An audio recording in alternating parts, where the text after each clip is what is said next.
नमस्कार साथियों, आशा करता हूँ कि आप सभी लोग अच्छे होंगे और आपकी तैयारी भी बहुत अच्छी चल रही होगी। चलिए, यूनिट्स एंड मेजरमेंट्स की सीरीज को आगे बढ़ाते हुए आज आगे की क्वेश्चंस को देखते हैं। प्रीवियस ईयर पेपर को सॉल्व करने की कोशिश करते हैं और आप अपने आप को भी टेस्ट कर सकते हैं और साथ साथ पढ़ भी सकते हैं। चलिए, इस क्वेश्चन के साथ शुरुआत करते हैं। हम में से पूछा गया है, इस सवाल में पूछा गया है कि कौन सा इनमें से बेस यूनिट नहीं है। तो कल भी मैंने बताया था कि जो बेस यूनिट है या फिर इसी का नाम क्या है, मेरा फंडामेंटल यूनिट है। तो फंडामेंटल यूनिट टोटल कितने होते हैं? तो टोटल 7 फंडामेंटल यूनिट होते हैं। कल मैंने बताया भी था, मास, लेंथ, टाइम, टेम्परेचर, उसके बाद करंट, उसके बाद लुमिनियस इंटेंसिटी और आखिरी में अमाउंट ऑफ सबस्टांस। तो ये मैंने पीछे पूरा बता रखा है। अब जो है, तो हम अगर यहाँ पर देखें तो मेरे पास जो मोल है वो किसका है? अमाउंट ऑफ सबस्टांस का मोल है। उसी तरह से कैंडेला किसका है? तो लुमिनियस इंटेंसिटी का है। और उसके बाद आपका एम्पियर जो है वो करंट का एम्पियर होता है आपका यूनिट। तो यहाँ पर कौन सा बचा? रेडियन। तो इस सवाल का सही उत्तर क्या हो जाएगा? रेडियन। चलिए आगे बढ़ते हैं अगले सवाल पे। हमसे पूछा गया है कि जो कैटल है वो किसका यूनिट है। तो याद रखिए, बहुत ही इंपॉर्टेंट सवाल बन सकता है ये, कि कैटल जो है कैटेलिटिक एक्टिविटी का जो है यूनिट माना जाता है। अब ये कैटेलिटिक एक्टिविटी क्या होता है समझते हैं। देखिए, जो कैटल होता है वो कैटेलिटिक एक्टिविटी रहता है जो कि रेज कर देता है रेट ऑफ कन्वर्जेंस को 1 मोल प्रति सेकेंड से इन ए स्पेसिफाइड ऐसे सिस्टम में। इसका मतलब क्या होता है? दरअसल ये एक बायोलॉजिकल पार्ट है जिसमें कि हम क्या करते हैं कि जो इंजाइम्स होते हैं, तो इंजाइम्स का जो रेट ऑफ रिएक्शन होता है उसको बढ़ाने के लिए हम कैटेलिटिक एक्टिविटी का यूज़ करते हैं। तो आपको याद रखना है कि कैटल का जो यूनिट है वो क्या है? कैटेलिटिक एक्टिविटी है।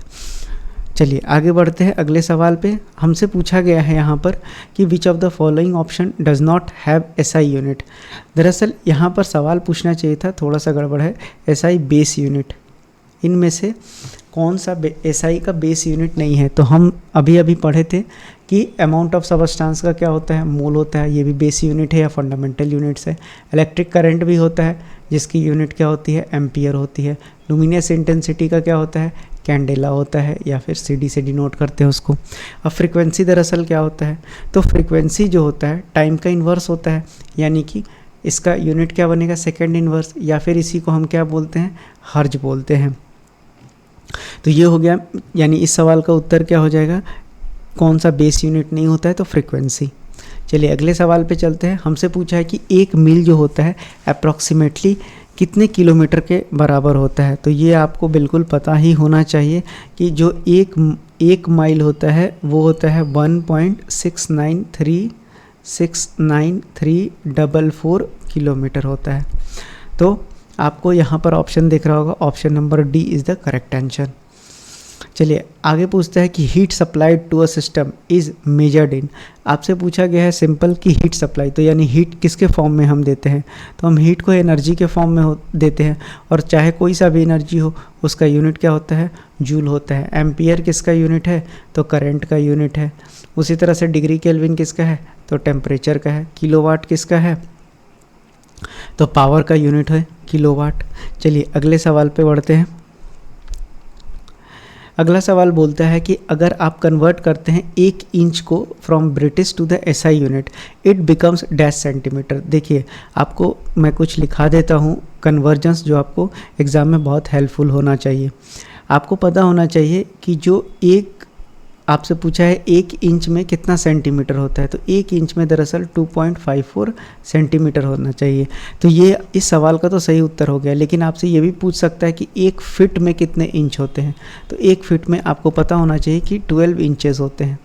उसी तरह से 1 मीटर में आपसे पूछ देगा कि कितना फिट होता है, तो 1 मीटर में 3.28 फिट होता है। तो ये 3 बहुत ही इंपॉर्टेंट कन्वर्जन है, और इसमें आपको कन्वर्ट करने के लिए भी पूछा जा सकता है, चाहे सेंटीमीटर में पूछ ले, इंच में पूछ ले, या फिर फिट में पूछ ले, या फिर मीटर में भी आपसे पूछ सकता है।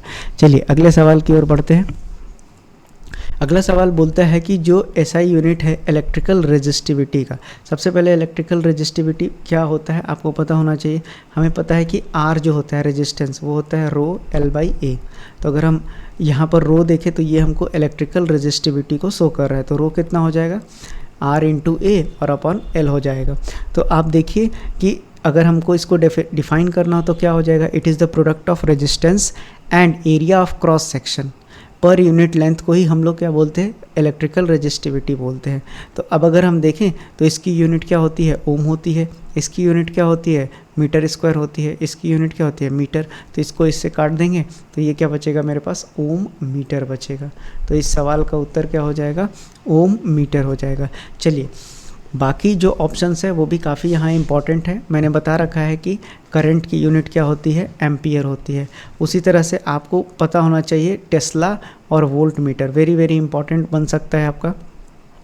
तो वोल्ट मीटर जो होता है, जो हमारा इलेक्ट्रिक फील्ड स्ट्रेंथ होता है, इलेक्ट्रिक फील्ड स्ट्रेंथ जो होता है वो क्या होता है, उसका यूनिट वोल्ट मीटर होता है। उसी तरह से टेस्ला किसका यूनिट होता है, टेस्ला का और भी करके दे सकता है इस तरह से, एम्पियर पर मीटर भी आपको दिया जा सकता है। और ये किसका है, जिस तरह से वोल्ट पर मीटर जो है ये आपका इलेक्ट्रिक फील्ड स्ट्रेंथ है, उसी तरह से ये आपका मैग्नेटिक फील्ड स्ट्रेंथ है। चलिए आगे बढ़ते हैं। अब आपसे पूछा है कि पोटेंशियल डिफरेंस का एसआई यूनिट क्या होता है, तो ये तो बहुत ही आसान है, वोल्ट होता है। आपसे ये भी पूछा जा सकता है कि आप जो है एम्पियर का मैंने बता दिया है, टेस्ला का भी अभी बता दिया, और कूलम किसका यूनिट है, तो चार्ज की यूनिट क्या होती है, कूलम। तो आपसे कोई भी चीज़ पूछा जा सकता है। अब आपसे पूछता है कि जनरली जो कैपेसिटी होता है बैटरी का उसको किस चीज़ में एक्सप्रेस करते हैं। तो देखिए टेस्ला अभी मैंने बताया magnetic field intensity, ampere current के लिए होता है, किलोवाट आवर क्या होता है, तो ये होता है इलेक्ट्रिकल एनर्जी का यूनिट होता है, इलेक्ट्रिकल एनर्जी का। जो आपके घर में बिजली बिल आता है वो किलोवाट आवर में ही तो आता है। उसी तरह से तो अब आप समझ ही गए होंगे कि इस सवाल का सही उत्तर क्या हो जाएगा, इस सवाल का सही उत्तर हो जाएगा एम्पियर आवर। तो एम्पियर आवर क्या होता है, कैपेसिटी होता है बैटरी का जिसको कि एक्सप्रेस करते हैं। और अगर आपके घर में इन्वर्टर होगा तो आप जब इन्वर्टर के साथ बैटरी खरीद कर लाते हैं तो वहाँ पर भी साफ साफ लिखा रहता है कि ये कितने एच का है, 180 एच का है या 200 एच का है या फिर 220 एच का है। जिस हिसाब से इन्वर्टर होता है उसी हिसाब से उसकी बैटरी रहती है। तो एम्पियर आवर जो होता है वो होता है कैपेसिटी ऑफ ए बैटरी का नापने का तरीका। अच्छा, एम्पियर आवर का मतलब भी समझ लेते हैं थोड़ा सा पहले, यानी कि प्रति आवर करंट वो कितना ले रहा है यही बताता है आपको कैपेसिटी। तो कैपेसिटी बैटरी के लिए जो है, अब अगर इसको चार्ज में कन्वर्ट करना चाहें तो 1 एम्पियर आवर जो होता है वो लगभग चार्ज में 3600 कूलम के बराबर होता है। तो ये भी बहुत इंपॉर्टेंट बन सकता है, इसको भी आप याद रखेंगे। चलिए आपसे पूछा है सीजीएस यूनिट फोर्स का क्या होता है, तो फोर्स का सीजीएस यूनिट क्या होता है, डाइन होता है। चलिए एक बार रिवाइज कर लेते हैं। तो सीजीएस यूनिट अभी मैंने बताया डाइन होता है। उसी तरह से एसआई यूनिट क्या होता है, न्यूटन होता है।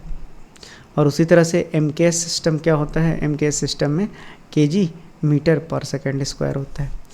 आगे बढ़ते हैं अगले सवाल पर। बोलता है कि 1 वाट में कितना हॉर्स पावर होता है, तो ये 746। आई होप सबको ये पता होगा। अब किलोवाट आवर क्या होता है, आप ध्यान देंगे कि इलेक्ट्रिकल पावर, इस सवाल का उत्तर मत दीजिएगा, इलेक्ट्रिकल एनर्जी का ये किलोवाट आवर जो होता है। और मैंने अभी एक्सप्लेन भी किया था कि किलोवाट आवर किसका यूनिट है, तो इलेक्ट्रिकल एनर्जी का यूनिट होता है।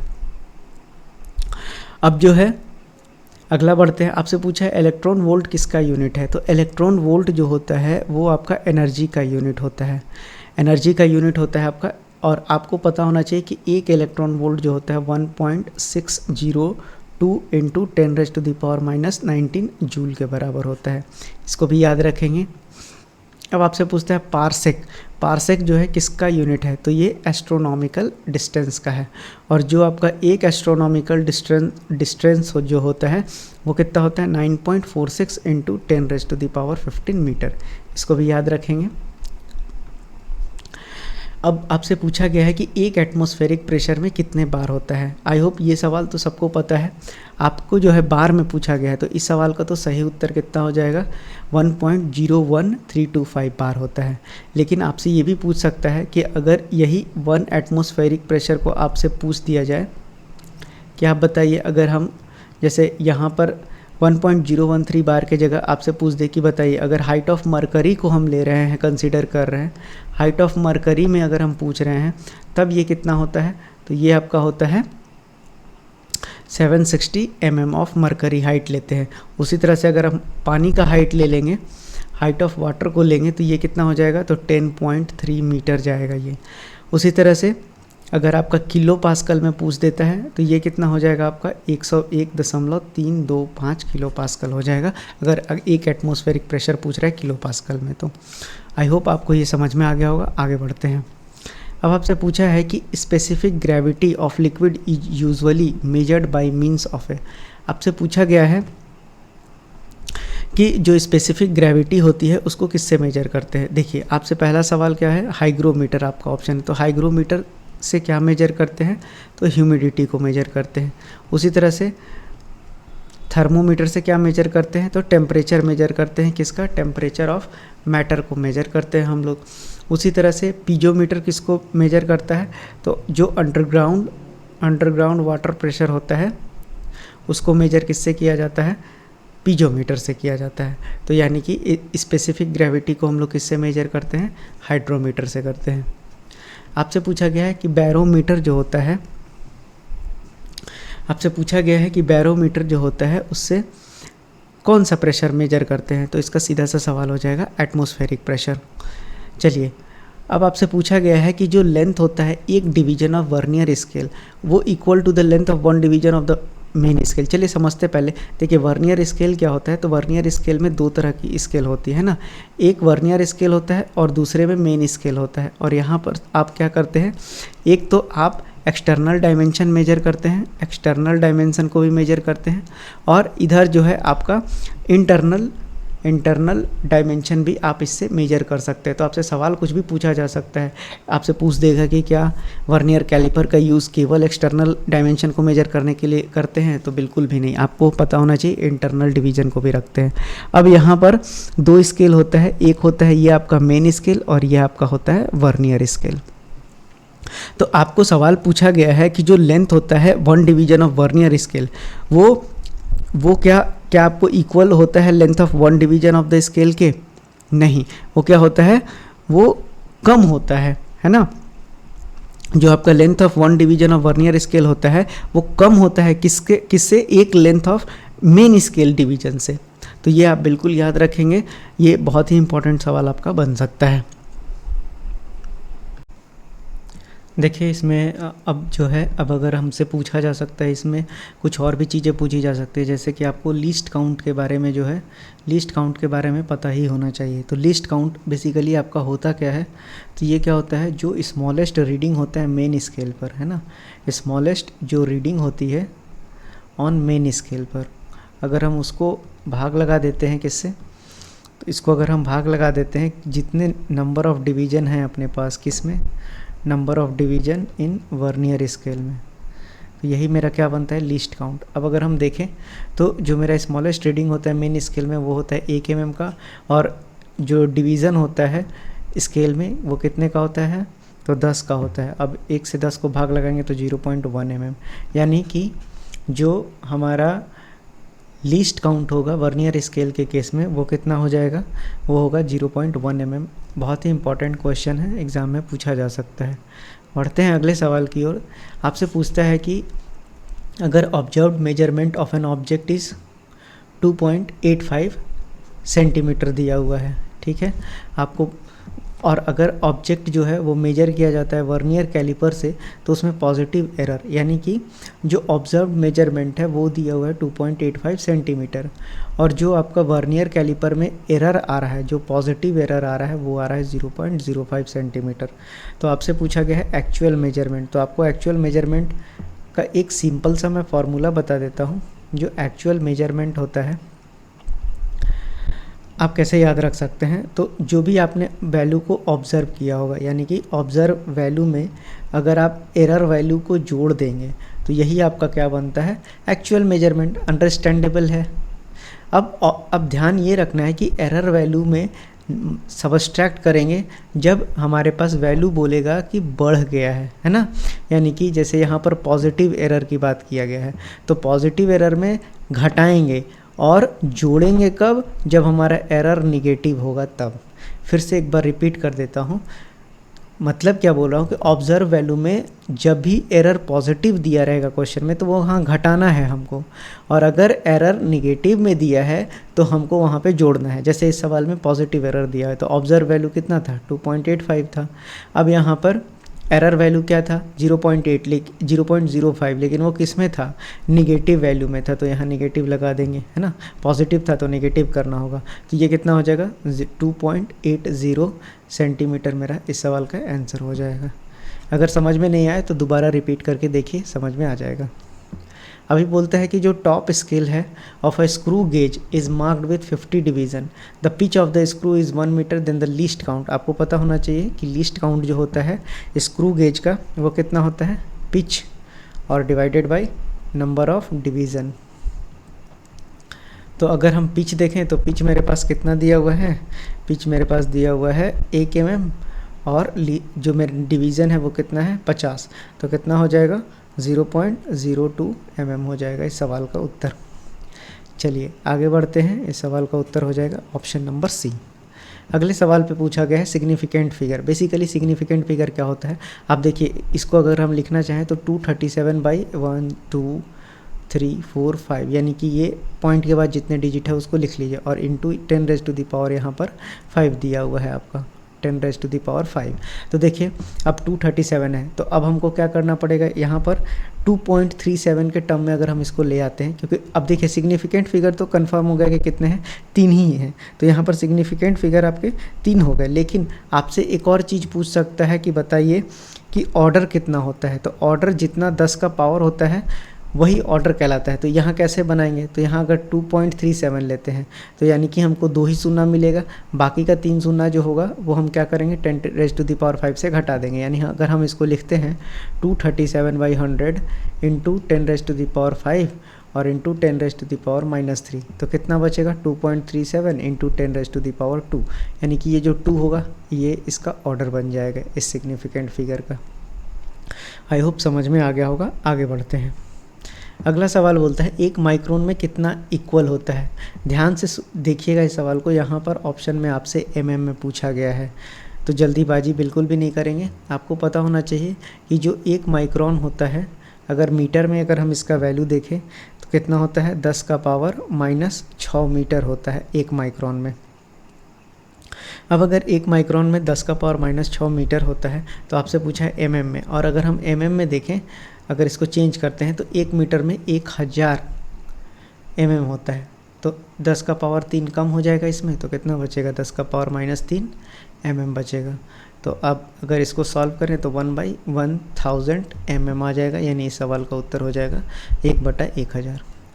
इस सवाल में पूछा गया 1 नैनोमीटर में, फिर से यहाँ देखिए सेंटीमीटर दिया हुआ है, तो आप जल्दबाजी में इस ऑप्शन को लगा देंगे तो वो गलत हो जाएगा, है ना।